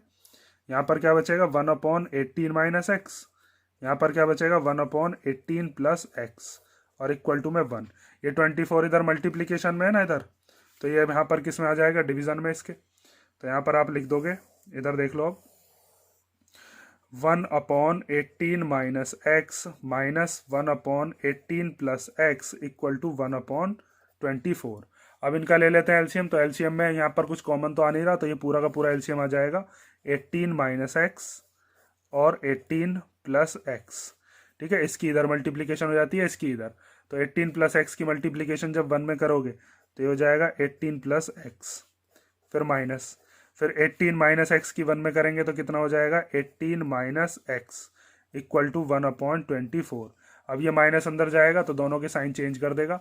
यहाँ से आप लिखोगे 18 plus x minus 18 plus x upon, यहाँ पर 18 माइनस एक्स और 18 प्लस एक्स मतलब a प्लस बी और a माइनस बी का फॉर्मूला बन रहा है, जो कि होता है a square minus b square. ठीक है, ये फॉर्मूला आप जानते होगे, a माइनस बी और a plus b equal to क्या होता है, a square minus b square. Means पहली डिजिट सेम, दूसरी सेम, एक बार माइनस एक बार प्लस, तो ये वाली आइडेंटिटी हम लगा देते हैं। इक्वल टू में 1/24, ये प्लस का 18, ये माइनस का 18 कैंसिल हो गए, x और x कितना हो गया 2x, और 18 का स्क्वायर खोल देते हैं, x का स्क्वायर 24 को इधर ले आते हैं। नेक्स्ट पेज पे करते हैं, देखो यहाँ पर ये x और x कितना हो जाएगा, ये हो जाएगा 2x अपॉन में कितना हो जाएगा 18 का स्क्वायर कितना होता है 324 माइनस x का स्क्वायर इक्वल टू 1/24। इस 24 की मल्टीप्लाई 2x में हो जाएगी और इसकी मल्टीप्लीकेशन 1 में।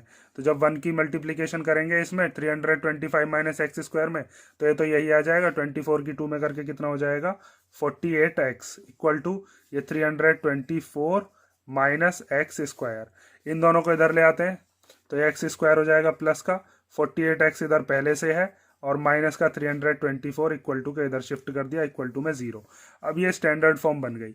अब इसको सॉल्व करने के दो तरीके हैं, या तो आप इसमें मिडिल टर्म स्प्लिट करो 48 की, या फिर आप क्या काम कर सकते हो, इसमें क्वाड्रेटिक फार्मूला लगा सकते हो। क्वाड्रेटिक फार्मूला आपको पता होगा, d equal to b square minus 4ac से पहले d निकालते हैं, फिर x की वैल्यू निकालते हैं, दो वैल्यू आती हैं, जिसका फॉर्मूला क्या होता है minus b plus minus under root d upon 2 है।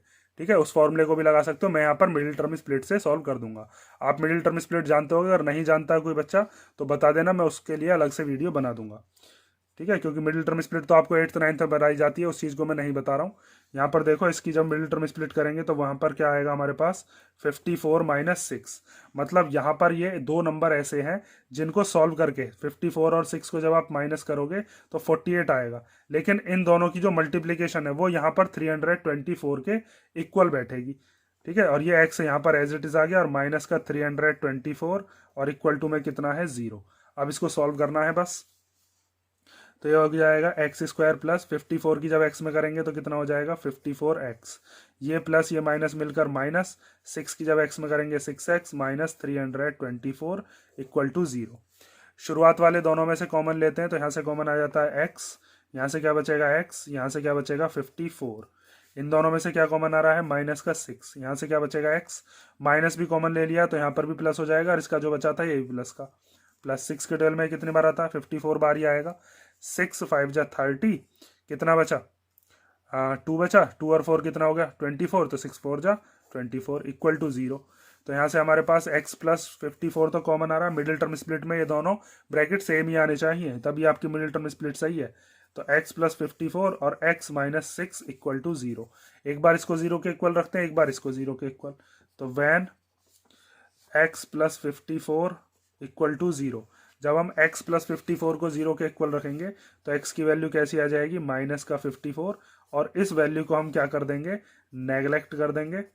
क्यों नेगलेक्ट करेंगे, क्योंकि कभी भी स्पीड जो होगी वो किस में नहीं हो सकती, माइनस में नहीं हो सकती। तो यहाँ पर आप लिख दोगे नेगलेक्टेड, क्योंकि speed of stream can not be negative. ठीक है, ये रीजन आप लिख कर दिखाओगे। उसके बाद बचा क्या अपने पास, x माइनस 6 इक्वल टू 0। तो यहाँ से माइनस का 6 जब इधर चला जाएगा तो कैसा हो जाएगा, प्लस का 6। तो देयरफॉर हम ये कह सकते हैं कि स्पीड ऑफ स्ट्रीम जो हमने मानी थी वो कितनी है, 6 किलोमीटर पर आवर। ठीक है, ये वाली चीज जरूर लिख दिया करो, यहाँ पर वैल्यू को मत छोड़ के आना, x इक्वल टू 6 पर ही छोड़ आओ कभी। देखो अब आप ध्यान से यहाँ पर देख के ये भी बता सकते हो कि देखो ये जो स्ट्रीम है, स्ट्रीम की स्पीड कितनी है, 6। जब वो अप स्ट्रीम में जा रही होगी तो यहाँ पर 18 में से 6 माइनस हो जाएंगे तो कितना आ जाएगा, 12। ठीक है, तो जब यहाँ पर स्पीड हो जाएगी उसकी 12, ध्यान से समझना ये वाली चीज जो मैं बता रहा हूँ। स्पीड हो गई 12 किलोमीटर पर आवर। डिस्टेंस कितना जाना है, 24 किलोमीटर। कितना टाइम लगेगा, जब 1 घंटे में वो 12 किलोमीटर जा रहा है तो 24 किलोमीटर जाने में कितने घंटे लगेंगे, 2 घंटे। ठीक है, अब यहाँ पर देखो डाउन स्ट्रीम के अंदर क्या होगी, स्पीड प्लस x की वैल्यू अभी निकाली है ना 6, तो 18 और 6 कितना हो जाएगा, 18 और 6 हो जाएगा 24। मतलब डाउन स्ट्रीम में उसकी स्पीड कितनी हो जाएगी, 24 किलोमीटर पर आवर। ये वाली स्पीड कब थी, ये थी अप स्ट्रीम में। ये वाली किस में है, ये है डाउन स्ट्रीम में। तो अब बताओ 24 किलोमीटर पर आवर जब उसकी स्पीड है तो जाने में कितना टाइम लगेगा, 1 घंटा। अप स्ट्रीम में 2 घंटे लग रहे हैं, डाउन स्ट्रीम में कितना घंटा लग रहा है, 1 घंटा। तो दोनों घंटों में कितने का फर्क है, 1 घंटे का ही तो फर्क है भाई। समझ में आया नहीं आया, इस तरीके से आप अपना आंसर भी चेक कर सकते हो। नेक्स्ट क्वेश्चन देखते हैं, चलो अब देखो next question. The sum of a 2-digit number and the number obtained by reversing the order of its digits is 165। If the digits differ by 3 find the number. तो ये क्वेश्चन समझ लो ध्यान से, और ऐसे क्वेश्चंस की आपको भी प्रैक्टिस करनी है। मान लीजिए आपको इसे ये कहा जाए कि 2 डिजिट के नंबर कितने होते हैं, तो 2 डिजिट का जो नंबर होता है वो होते हैं आपके पास 10 से लेकर और 99 तक के। ठीक है, यही नंबर होते हैं। इनमें से मान लीजिए आपके पास कोई एक नंबर है, पर्टिकुलर कोई नंबर ले लिया, मान लीजिए जैसे 23 ले लिया। ठीक है, तो इसको हम क्या बोलते हैं, इसको हम बोलते हैं 23। 23 क्यों बोलते हैं, क्योंकि ये 3 जो है ये वंस प्लेस पर है। वंस प्लेस पर होने का मतलब ये है कि 3 में 1 की मल्टीप्लीकेशन हो रखी है। ये देखने में तो 2 है, लेकिन बोल क्या रहे हैं इसको हम, 23 बोल रहे हैं ना पूरे को मिला के। तो इसको हम क्यों बोल रहे हैं, क्योंकि इसमें ये क्या है, ये 10th प्लेस पर है, और इस 2 में 10 की मल्टीप्लाई हो रखी है। 2 10 जा कितना हो जाएगा, 20, और प्लस 3, तब मिलाकर आप इसको क्या बोल रहे हो, 23। तो इसके अंदर अगर आप डिजिट्स देख रहे हो तो डिजिट तो है कौन कौन सी, 2 और 3, और डिजिट्स का अगर हम सम करते हैं तो 2 और 3 का सम कितना हो जाएगा, 5, और इन दोनों का जो डिफरेंस है वो कितना हो जाएगा, 3 माइनस 2 1। ठीक है, बड़े में छोटे को माइनस करके।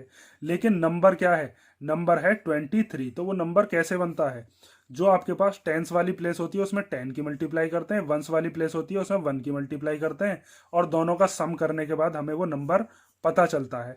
तो इसके अंदर हमसे यही बताया है कि 2 डिजिट का जो नंबर है उसका और उसके रिवर्स करने के बाद जो नंबर ऑब्टेन होता है उसका, उन दोनों का सम कितना आता है, 165। जैसे यहाँ पर 23 को अगर आप रिवर्स कर देते हो तो क्या नंबर बनेगा, 32। पहले यहाँ पर 3 में किसकी मल्टीप्लीकेशन थी, 1 की, अब 3 में किसकी होगी, 10 की, क्योंकि अब ये 10th प्लेस पर आ गया। अब यहाँ पर ये जो 2 था, पहले 2 में 10 की हो रखी थी, अब 2 में किसकी होगी, 1 की। तो इस तरीके से हम ये कह सकते हैं कि जब डिजिट्स हमारी रिवर्स होती हैं तो उसमें जो मल्टीप्लीकेशन होने वाले नंबर हैं वो चेंज होते हैं असल में, और जो 2 डिजिट्स हैं उनके बीच का डिफरेंस कितना है, 3। ठीक है, तो इसको देखो अब आप सॉल्व कैसे करोगे। सबसे पहले हम वंस और टेंस की डिजिट को मान लेते हैं कुछ, कि लेट द टेंस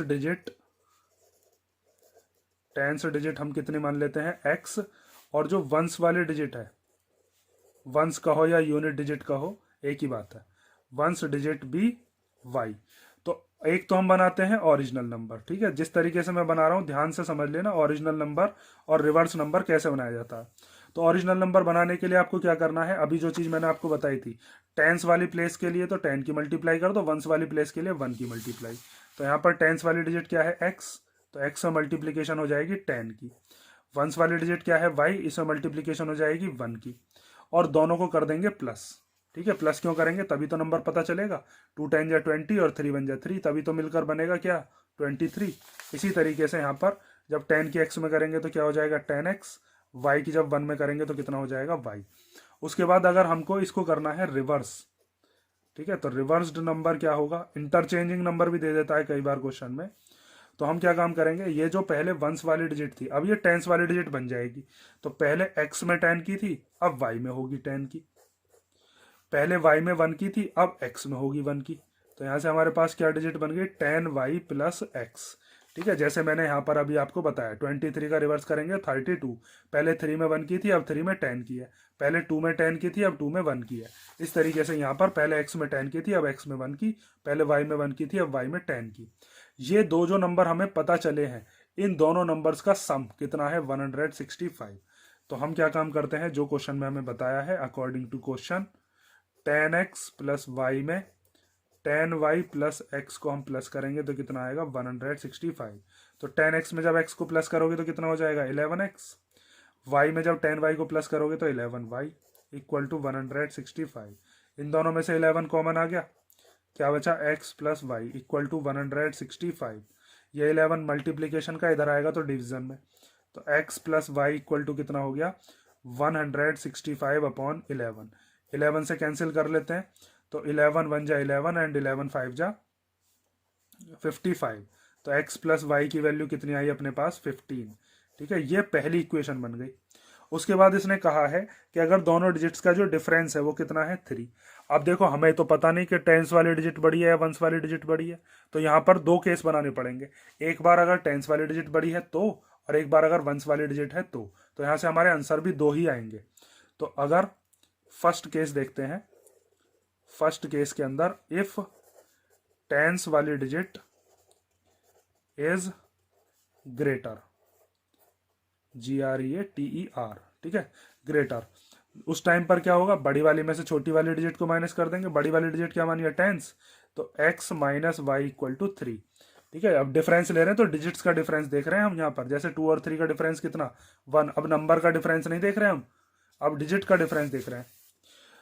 और अगर मान लीजिए इफ, ये सेकंड केस है, if ones digit is greater, अगर वंस वाली डिजिट ग्रेटर हो तो क्या हो जाएगा, तो हो जाएगा y minus x equal to 3। अब y वाली डिजिट बड़ी है, ठीक है, तो एक कंडीशन हमारे पास ये बनी और एक कंडीशन ये बनी।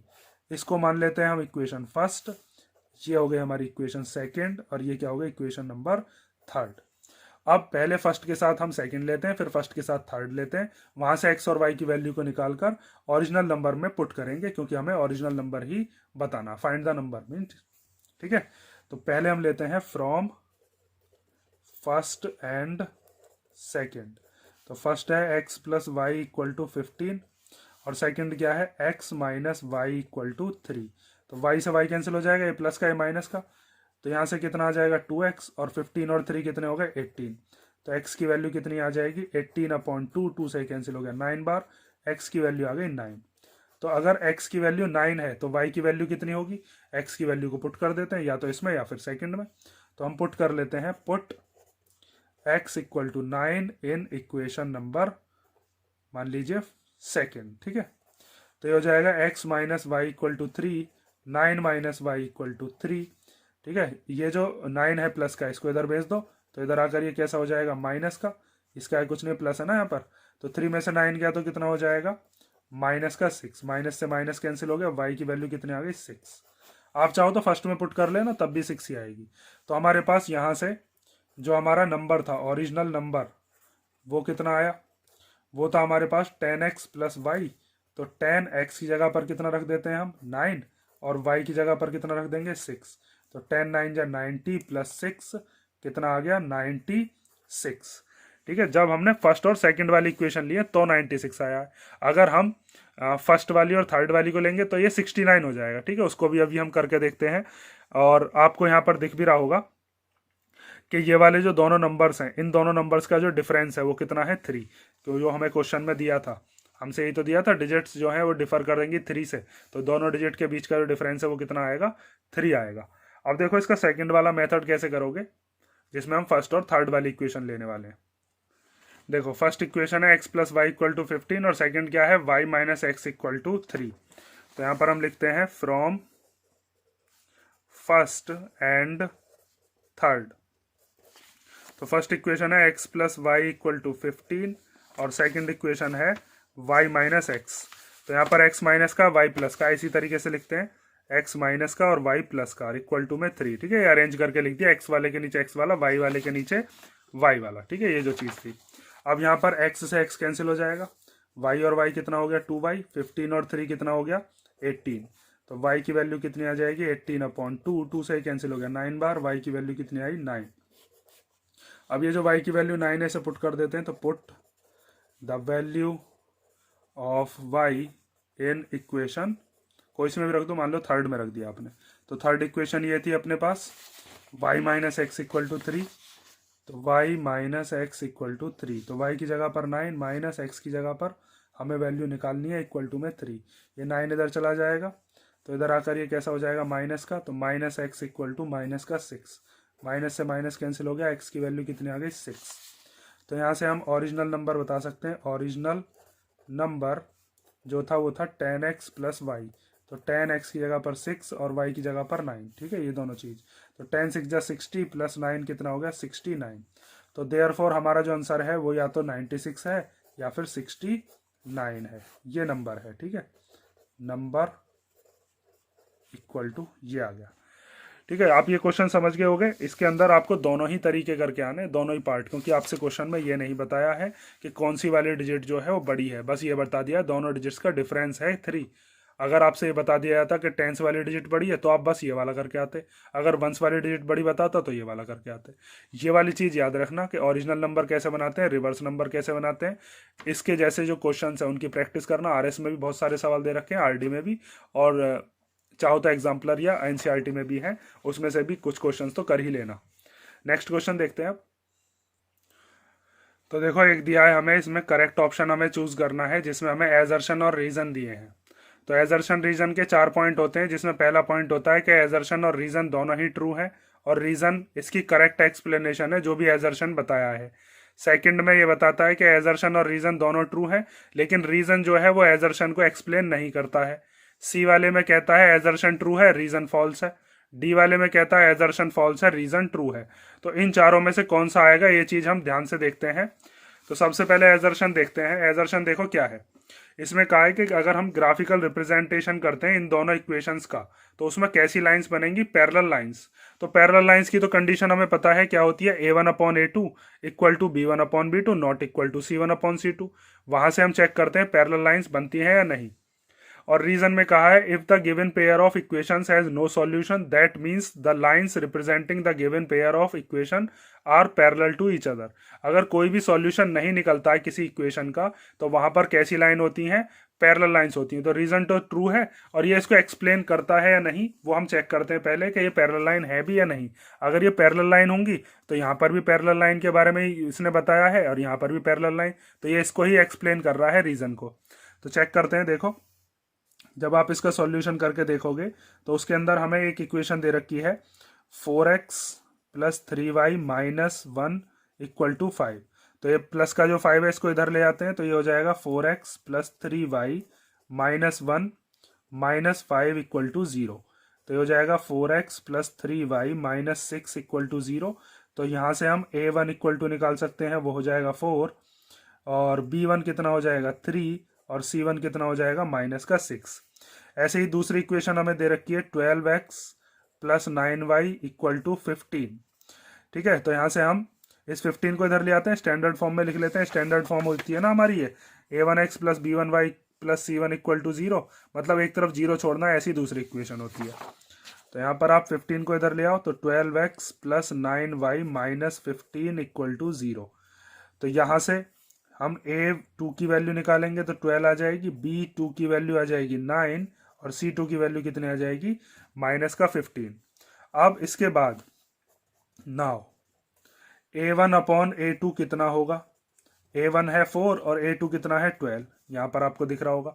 तो इन दोनों कैंसिल करते हैं, 4 1 जा और 4 3 जा, तो कितना आ गया 1/3। उसके बाद निकालते हैं B1 अपॉन B2, तो B1 कितना है 3 और B2 कितना है 9, इसको भी कैंसिल करते हैं, 3 1 जा 3, 3 3 जा 9, तो ये हो गया 1/3। उसके बाद हम निकालते हैं C1 अपॉन C2, तो C1 कितना है -6 और C2 कितना है -15। तो माइनस से माइनस कैंसिल हो गया, दोनों ही 3 के टेबल में आते हैं, 3 2 जा 6 और 3 5 जा 15, तो ये हो गया 2/5। ठीक है, अब यहाँ से हमारे पास एक चीज तो हमें समझ में आ गई कि here A1 upon A2 is equal to B1 upon B2 but not equal to C1 upon C2, क्योंकि यहां पर आपको दिख रहा होगा 1/3 के इक्वल हो गया, लेकिन 2/5 के इक्वल नहीं हुआ। तो इसका मतलब यहां पर कैसी लाइन बनेगी, नो सॉल्यूशन होता है ऐसी जगह पर, और जब नो सॉल्यूशन होगा तो हम कह सकते हैं कैसी लाइन है, पैरेलल लाइंस, पैरेलल लाइंस। और इसने जो क्वेश्चन में हमें दिया था, इसने क्वेश्चन में हमसे यही कहा था कि ये जो एजर्शन है इसके अंदर कैसी लाइंस आएंगी, पैरेलल लाइंस ही आएंगी। तो पैरेलल लाइंस तो हमारे पास आ गई। अब बात आती है कि क्या ये इसको करेक्ट एक्सप्लेन कर रहा है, सेकंड वाला जो रीजन है। तो सेकंड वाला रीजन भी हमें यही बता रहा है कि अगर नो सॉल्यूशन आता है, नो सॉल्यूशन कब आता है, जब A1 upon A2 B1 upon B2 तो इक्वल हो, लेकिन C1 अपॉन C2 इक्वल ना हो। तो यही चीज तो आई है हमारे यहाँ पर, A1 upon A2 B1 upon B2 के इक्वल, लेकिन C1 अपॉन C2 के इक्वल नहीं है। तो जब भी ऐसी कंडीशन होगी तो वहां पर कैसी लाइन बनेगी, पैरेलल लाइन। तो ये रीजन इस एजर्शन को ही एक्सप्लेन कर रहा है। तो इसका मतलब एजर्शन और रीजन दोनों ही हमारे क्या होंगे, करेक्ट होंगे। तो हमारा कौन सा वाला ऑप्शन हो जाएगा, फर्स्ट वाला, जिसमें हमें बताया है both assertion and reason are true and reason is the correct explanation of assertion. ठीक है, इस तरीके से आपको ये क्वेश्चन ध्यान से पढ़ना है और सॉल्व करना है। एजर्शन और रीजन हमारा हो गया। अब इसके अंदर मैंने आपको एजर्शन रीजन करा दिए कुछ, और कुछ मैंने आपको कराए हैं MCQ, कुछ पिछले साल के सवाल और कुछ वर्ड प्रॉब्लम्स। हर तरीके की मैंने एक एक वर्ड प्रॉब्लम इसमें इंक्लूड कर दी है। आपको इसी तरीके की कुछ वर्ड प्रॉब्लम्स घर पे भी प्रैक्टिस करनी है। अगर आप यहाँ तक आ चुके हो और पूरी वीडियो देखी है तो जैसे मैंने क्वेश्चंस आपको कराए ऐसे क्वेश्चंस की प्रैक्टिस जरूर कर लेना एक बार। ठीक है, अब नेक्स्ट चैप्टर हम नेक्स्ट वीडियो में देखते हैं। ये आप कर लो आज चैप्टर। कोई डाउट हो तो कमेंट कर देना।